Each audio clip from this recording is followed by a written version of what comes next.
జై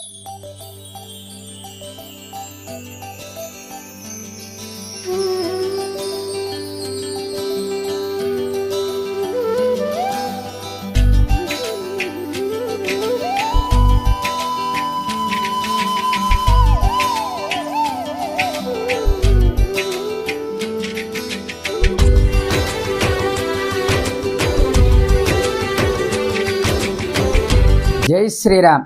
ఓం శ్రీ భక్తాంజనేయ స్వామినే నమః. అశ్వత్థ వృక్ష సంబోధం గోదాతీరే ప్రతిష్ఠితం శ్రీ భక్తాంజనేయ సుతం వందే సర్వాభీష్టఫలప్రదం. జై శ్రీరామ్. ఓం శ్రీ భక్తాంజనేయ స్వామినే నమః.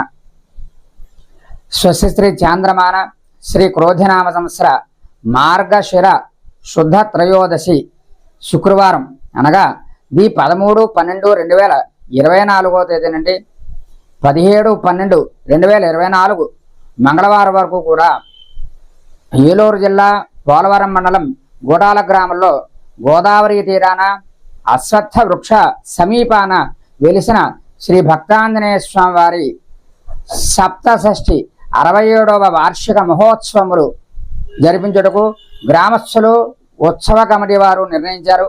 కావున 50 మంది భక్త మహాశైలేంద్రులు కూడా ఈ ఉత్సవ కార్యక్రమాల్లో పాల్గొని స్వామివారిని దర్శించి తరించవలసిందిగా కోరుతున్నాం. ఉత్సవాల్లో భాగంగా స్వామివారికి 5 రోజుల పాటు కూడా 13వ తారీఖు నుంచి 17వ తారీఖు వరకు కూడా 5 రోజులు కూడా స్వామివారి యొక్క ఆలయ ప్రాంగణంలో విశేషమైనటువంటి పూజా కార్యక్రమాలు అంగరంగ వైభవంగా అట్టహాసంగా కమిటీ వారి చేత జరపబడుతున్నాయి. కాబట్టి 50 మంది భక్త మహాశైలందరూ కూడా పూజా కార్యక్రమంలో పాల్గొని తరించవలసిందిగా కోరుతున్నాం. మరి 13వ తారీఖు మొట్టమొదటి రోజైనటువంటి 13వ తారీఖు ఉదయాన్నే 4 గంటలకి కలశ స్థాపనతోటి పూజా కార్యక్రమాలు కూడా ప్రారంభమవుతాయి. మొదటి పూజ అయిన తర్వాత స్వామివారికి విశేషంగా సహస్ర నింబఫలాలతోటి 1000 నిమ్మకాయలతోటి స్వామివారికి విశేషమైనటువంటి పూజా కార్యక్రమం అది కూడా ఉంది.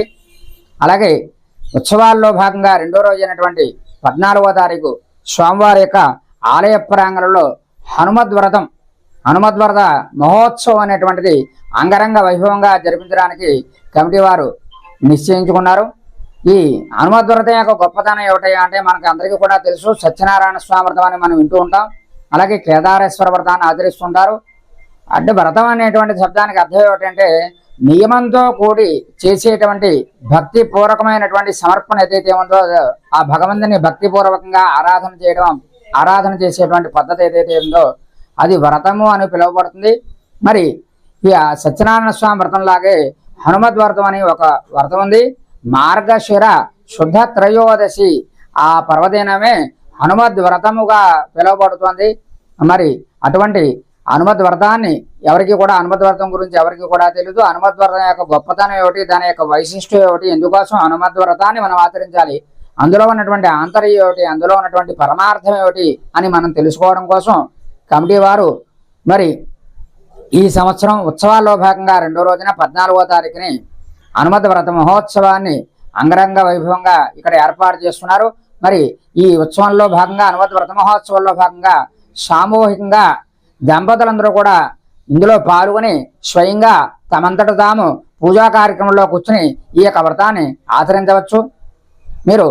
మీరందరూ కూడా సంప్రదాయమైనటువంటి దుస్తులతో వచ్చి ఆలయ ప్రాంగణానికి వచ్చేసి ఉదయం పొద్దున్నే 9 గంటలకి పూజా కార్యక్రమం అనేటువంటిది హనుమద్ వ్రత మహోత్సవ పూజా కార్యక్రమం అనేటువంటిది ప్రారంభమవుతుంది. 9 గంటల కల్లా ఆలయ ప్రాంగణంలోకి వచ్చేస్తే ఈ పూజా కార్యక్రమం అనేటువంటిది జరుగుతుంది. ఒక 200 రూపాయలు రుసుము ఉంటుంది. కమిటీ వారు ఇక్కడ ఆలయ ప్రాంగణం దగ్గర ఉంటారు. ఆ 200 రూపాయలు కమిటీ వారికి ఇచ్చేస్తే పూజా సామాన్లన్నీ కూడా కమిటీ వారే మనకు అందజేస్తారు. మనం ఏ రకమైనటువంటి పూజా పూజా సామాన్లు తెచ్చుకోవాల్సినటువంటి అవసరం లేదు. కమిటీ వారందరూ ఆ పూజా కార్యక్రమాలన్నీ కూడా వారే మనకి ఇస్తారు. కాబట్టి హనుమద్ వ్రత మహోత్సవం అనేటువంటి చేసుకోవడం అనేటువంటిది చాలా అదృష్టం. మనం అందరూ కూడా చాలా అదృష్టంగా భావించి హనుమద్ వ్రతాన్ని మనం ఆచరించి తీరాలి.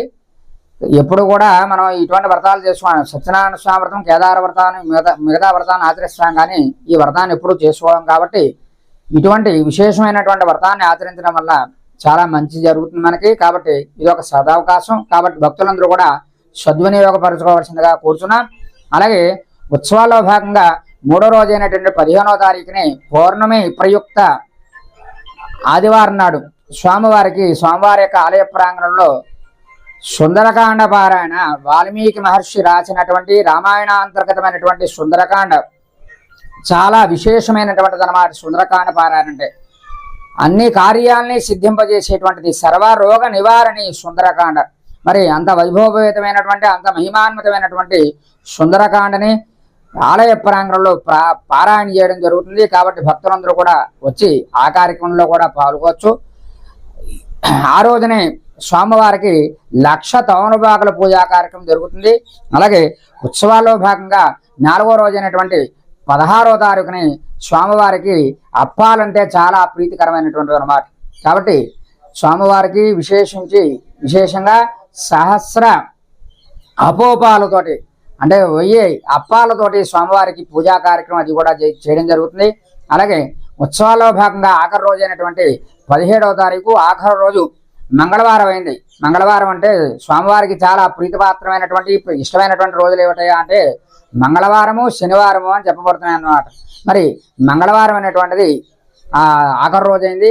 ఆఖరి రోజుల్లో స్వామివారి పూజా కార్యక్రమాలు ఇతోధికంగా అంగరంగ వైభవంగా జరుగుతాయి. ఉదయం నుంచే కూడా స్వామివారి యొక్క ఆలయ ప్రాంగణంలో స్వామివారికి మహాన్యాసపూర్వక ఏకాదశవార రుద్రాభిషేక కార్యక్రమం అది కూడా జరుగుతుంది. ఏకాదశవార రుద్రాభిషేక కార్యక్రమ మహోత్సవంలో భాగంగా స్వామివారికి ఆవు పాలతోటి, ఆవు పెరుగుతోటి, ఆవు నెయ్యితోటి, తేనెతోటి, పంచదారతోటి, పండ్ల రసాలతోటి, సుగంధ ద్రవ్యాలతోటి ఈ రకంగా వివిధ రకాలైనటువంటి ద్రవ్యాలతోటి స్వామివారికి అభిషేక కార్యక్రమం